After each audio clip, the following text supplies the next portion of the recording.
My name is Marilena Rodriguez Alvarez, and today I'm going to talk about genital herpes. The clinical presentation of symptomatic initial genital herpes does not differ between HSV1 and HSV2 infection.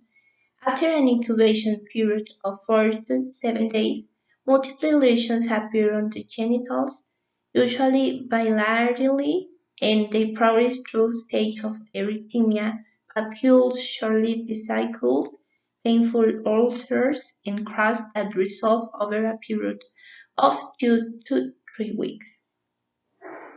Approximately half the patients with symptomatic genital lesion report headache, fever, malaise, dysuria, or tender inguinal lymphadenopathy. However, most patients with initial genital herpes don't have conspicuous lesions and systematic symptoms. In one study, 74% of initial genital herpes infection due to HSV1 and 63% of initial genital herpes infection due to HSV2 in women were asymptomatic. Recurrent genital disease. Lesions are usually unilateral and resolve within 5 to 10 days.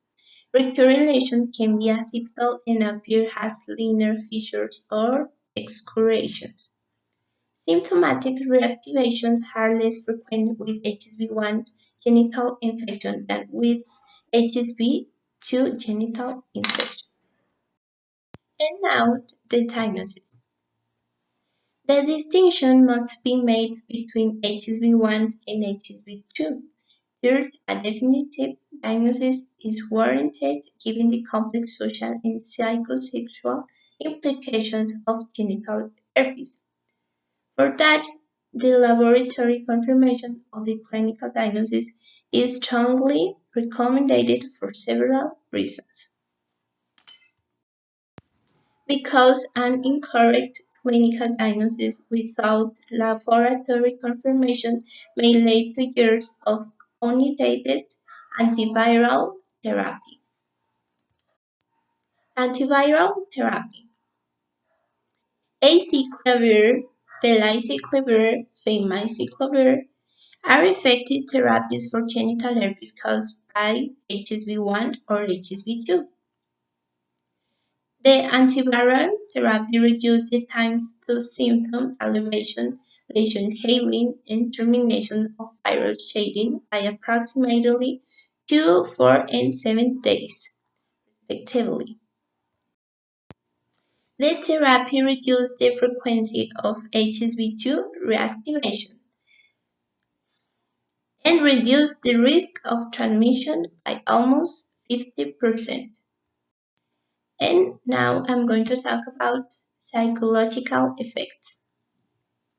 Despite reassurance responses such as anger, shame, depression, fear of rejection by sexual partners, and fear of discovery are common. In most cases, however, these reactions are short-lived and don't result in lasting psychological difficulties. And now, reducing the risk of sexual transmission.